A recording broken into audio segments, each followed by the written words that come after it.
Welcome back. This is 26.2 at 50. It is Saturday, August 30th, and hard as this is to believe, my marathon on October 5th or 6th, first weekend in October, that is about 5 weeks away. So I am just finishing week 13 of my 18-week training program, and week 13 it's been fine.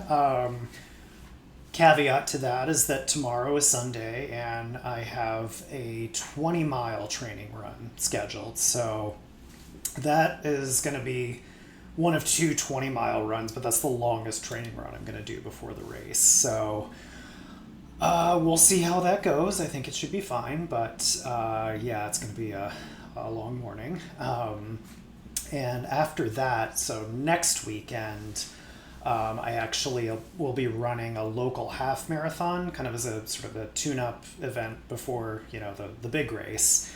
And I'm kind of excited about that, like excited to experience the race day atmosphere and just, get a longer run in at my race pace and, get another medal. And, next week I'll be going and picking up my race packet. So kind of excited about all of that. It's good to be kind of getting a little bit towards the end and having these reminders that the big day is getting closer, because I've been doing a lot of running for quite a while now. So yeah, it is going well. I guess today I wanted to talk about wearable health technology. So things like Apple Watches, Fitbits, GPS watches, the Oura Ring, the Whoop.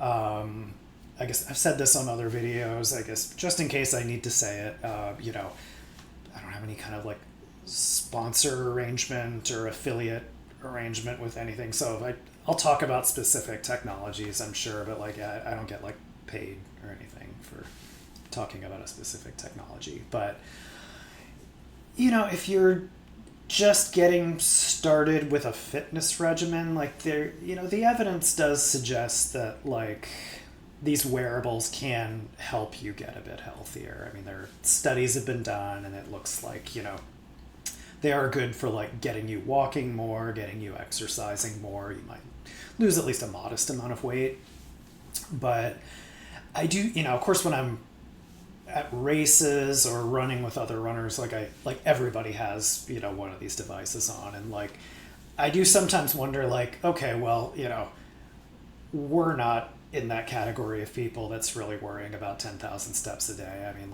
especially when I'm training for a race, I mean, it's not unusual for me to have 20,000 step days, or sometimes even 30,000 step days. So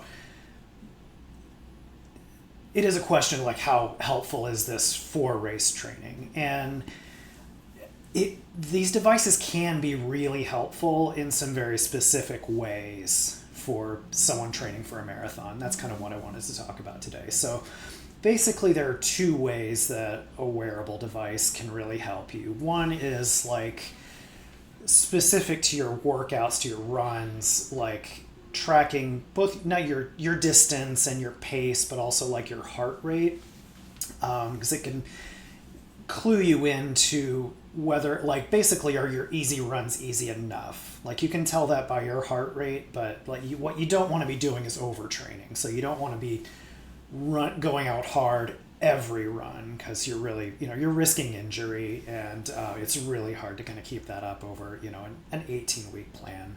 So yeah, a wearable device can definitely tell you if you're overtraining. The other way they can be really helpful is with sleep tracking and kind of monitoring your heart rate, because these things are good measures of how well you're recovering from your exercise. And if you wake up in the morning and your device tells you you didn't recover well, maybe you want to change up your plans for that day.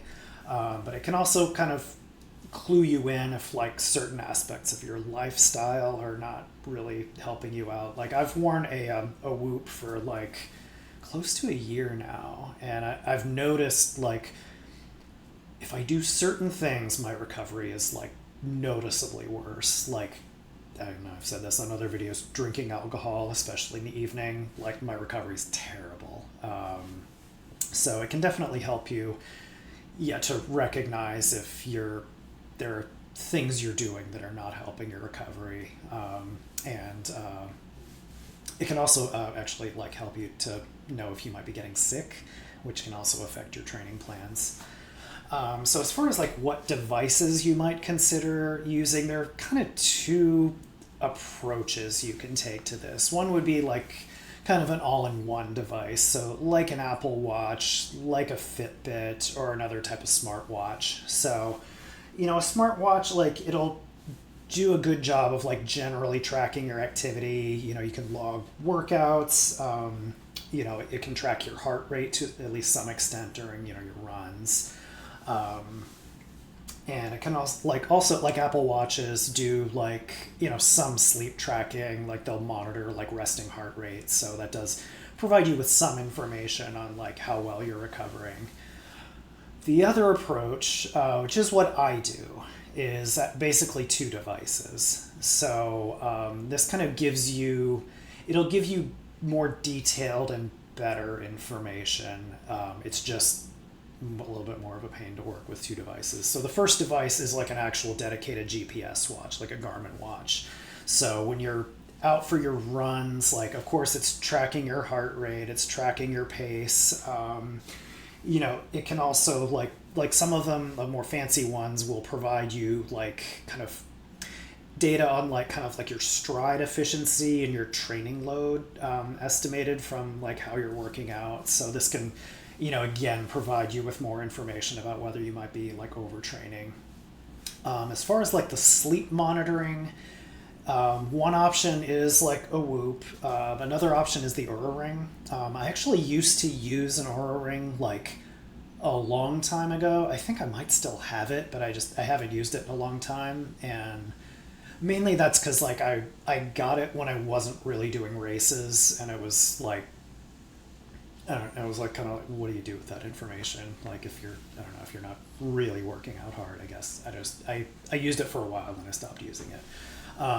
But a specialized device like that can give you information on, like not just like how you're sleeping, estimating how deeply you're sleeping, but also like the resting heart rate and the heart rate variability, which is a real good measure of your recovery. So I just wanted to kind of talk a little bit about that. So these devices, like, you can get a lot out of them beyond just kind of like wearing them, because that's sort of what you think you're supposed to do to be healthy. You can actually get useful, actionable information from them that can be hugely helpful when you're doing something like training for a marathon.